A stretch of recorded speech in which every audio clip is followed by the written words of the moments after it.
현재 한국군은 대대적인 체질 개편을 진행하고 있습니다. 그 중심에는 무인전투 기술이 있습니다. 사실 무인전투 기술 개발은 한국뿐만 아니라 세계적인 흐름이기도 한데요. 당장 미군만 봐도 무인전투 기술 개발에 국방 예산의 상당량을 투자하고 있을 정도입니다. 특히 이번 림팩에 등장한 미국의 무인 수상함은 전 세계를 충격에 빠뜨리기 충분했습니다. 미국이 공언한 일명 유령함대가 벌써 실전 투입을 앞두고 있다는 방증이었기 때문입니다. 현재 미국은 무인 수상함을 선두로 적의 레이더를 회피하고 방공망에 구멍을 뚫는 새로운 전략을 계획하고 있습니다. 그리고 그 뒤를 유인 구축함이 돌파해 전혀 예상할 수 없는 곳에서 타격을 가할 전략을 짜고 있습니다. 당연히 그 대상은 중국입니다. 반대로 현재 중국의 레이더 기술로는 미국의 무인 함대를 막아낼 재간이 없는데요. 그 이유는 무인 수상함은 애초에 승무원이 필요 없는 만큼 구조적으로 완벽에 가까운 스텔스 성능을 구현할 수 있습니다.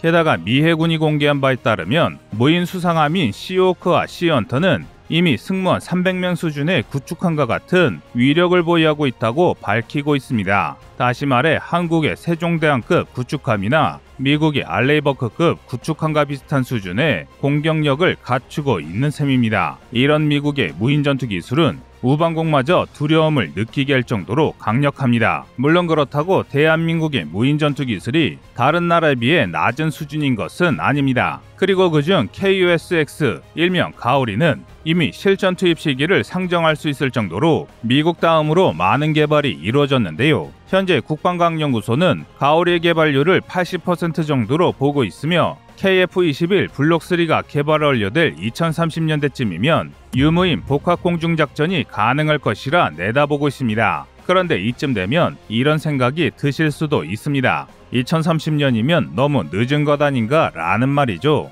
물론 2030년에 전투기와 동반작전을 수행할 수 있는 무인기를 만든다는 것은 굉장한 성과입니다. 이 정도면 미국을 제외하면 세계를 선도하고 있다고 해도 절대 과언이 아닙니다. 하지만 이와 별개로 현재 한국의 안보 상황을 생각해보면 당장 사용할 수 있는 무인전투 기술이 절실합니다. 그도 그럴 것이 중국의 세계 패권 야욕으로 동북아 정세는 하루게 다르게 변화하고 있습니다. 하지만 일반 대중들의 생각과는 다르게 대한민국의 무인 기술은 무인 전투기에 너무 몰려있어 늦어 보일 뿐이지 다른 방향에서는 이미 실전 배치를 눈앞에 두고 있습니다. 현재 육군은 무인 전투 차량 개발에 박차를 가하고 있습니다. 즉 대한민국에서 가장 강력한 전력인 육군에서 선행적으로 무인화 전력의 첫 발을 떼고 있는 셈인데요. 그 시작이 바로 HR 세르파입니다. 지난 아미타이거 4.0 시범 운용에서 선보인 무인 전투 차량도 바로 이 HR 세르파인데요. 주야간 4km까지 탐지하는 카메라를 탑재해서 전력화가 완료되면 GOP, DMZ, 해안 등의 경계 작전에 활용될 전망입니다. 뿐만 아니라 군에서 사용할 다목적 무인 차량인 만큼 그 이름에 걸맞게 다양한 무장을 탑재할 수 있는데요. 게다가 기본 차체에는 대인 공격용 무인 포탑, 대전차 무기 등 다양한 모듈을 교체하는 방식으로 화력 지원, 감시 정찰, 물자 후송 등 여러 방면에서 활용할 수 있습니다. 세르파에서 가장 인상적인 부분은 바로 바퀴입니다. 6륜 구동 방식인 세르파의 6개 바퀴에는 모두 인휠 모터가 적용되었는데요. 인휠 모터는 중앙의 모터에서 발생한 동력을 전달 장치를 통해 각 바퀴에 전달하는 일반 차량과 다르게 각 바퀴의 휠 안에 독립적인 모터가 장착된 시스템을 말합니다. 동력을 직접 바퀴에 전달하는 만큼 에너지 효율이 높고 각 바퀴의 동력을 독립적으로 제어할 수 있어 한두 개의 바퀴가 파손돼도 나머지 바퀴의 힘으로 움직일 수 있습니다. 한마디로 안정성과 신뢰도가 상당히 높은 장치라는 건데요. 험한 산지가 많고 곳곳에 지뢰가 묻혀있는 한국 최전방의 특성상 반드시 필요한 성능이라고 할 수 있습니다. 이 때문에 우리 군에서는 우리 장병들의 지뢰 피해를 줄이기 위해 세르파의 전력화를 추진하고 있는데요. 그런데 이와 반대로 일각에서는 무인 전투 차량의 실용성에 대한 의문이 꾸준히 제기되고 있습니다. 장병의 안전과 경계작전 능력의 향상에는 무인 전투 차량이 필요할 수 있어도 실제 전투에서는 무인 전투 차량이 제 몫을 할 수 없을 것이라는 의견인데요.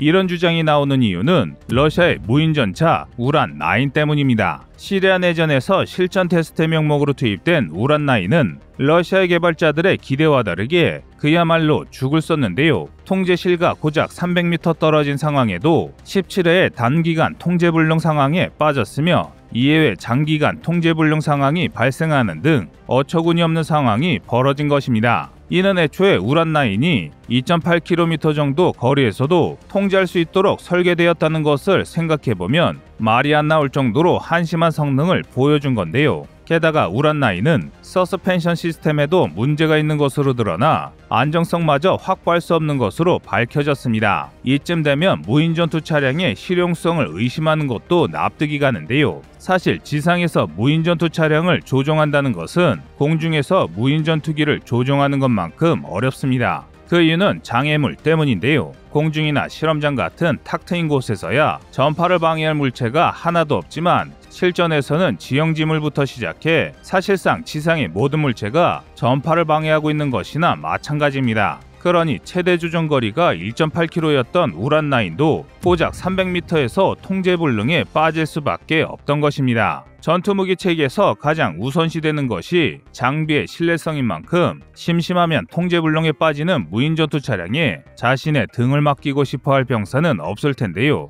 반면 한국이 개발한 무인전투 차량은 다릅니다. 사실 무인전투 차량의 통신 문제는 세계 모든 연구진들이 해결해야 할 숙제입니다. 그래서 대한민국은 세르파의 테스트를 탁 트인 실험장이 아니라 세계에서 손꼽을 정도로 험난한 지형에서 진행해버렸는데요. 바로 GOP와 DMZ입니다. 세르파는 이미 6개월간 GOP와 DMZ에서 실전 운영 성능을 테스트받고 야전에서의 운용 성능을 확인했습니다. 그러니 안정성이나 통신 문제는 이미 입증된 것이나 마찬가지입니다. 게다가 세르파는 각종 전투 상황을 가정한 환경에서 지정된 경로를 스스로 이동하는 경로점 자율주행과 앞서 기동 중인 차량이나 병사를 자동으로 따라가는 종속주행 시험까지 통과했는데요. 즉 세르파는 이미 원격 조종 그 이상의 단계에 돌입해 자율주행이 가능한 무인전투 차량으로 개발되고 있는 것입니다. 이러니 러시아의 우란-9과 한국의 세르파를 비교하며 실용성 문제를 제기하는 것 자체가 어찌 보면 상당히 자존심 상하는 일이라 할 수 있을 정도입니다.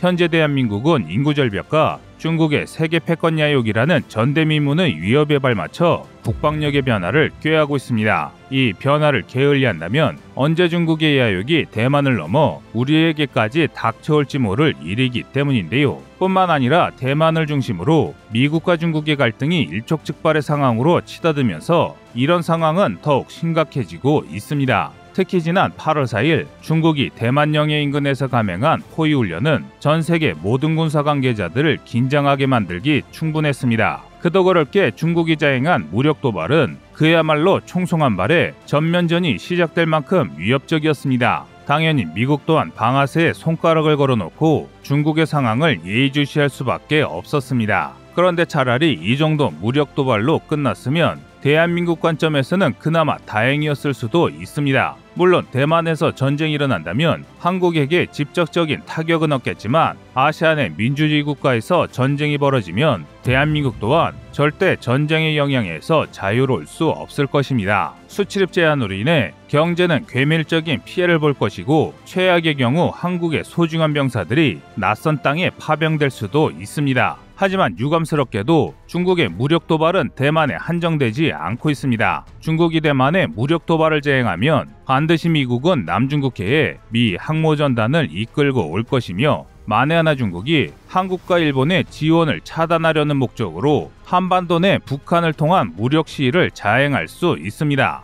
이 때문에 우리가 대만과 중국의 대립을 강 건너 불구경 할 수 없는 이유입니다. 그 근거로 이번 대만 포위 훈련에 휩쓸려 괜히 된소리를 맞은 나라가 있습니다. 바로 일본입니다. 얼마 전 일본 방위성은 중국군 무인기두대가 오키나와현의 사키시마 제도 상공의 근처를 비행했다는 충격적인 사실을 공개했는데요. 일본 방위성은 중국군 무인기두대가 출현한 이유에 대해 앞서 말한 대만 포위 훈련의 일환일 것이라고 추정했습니다. 사키시마 제도가 비록 일본의 영토이긴 하지만 거리로 보면 오히려 대만의 영토가 아닐까 싶을 정도로 대만과 매우 가깝기 때문입니다. 그런데 다수의 군사 전문가들은 일본 방위성과 정반대의 분석을 제시하고 있습니다. 현재 일본에 주둔하고 있는 주일미군의 상당수가 오키나와에 집중되어 있다는 걸 고려하면 중국의 무인기 출격이 오로지 대만만을 압박하기 위함이라고 볼 수 없다는 것입니다. 중국이 정말로 대만 침공만을 노리고 있다면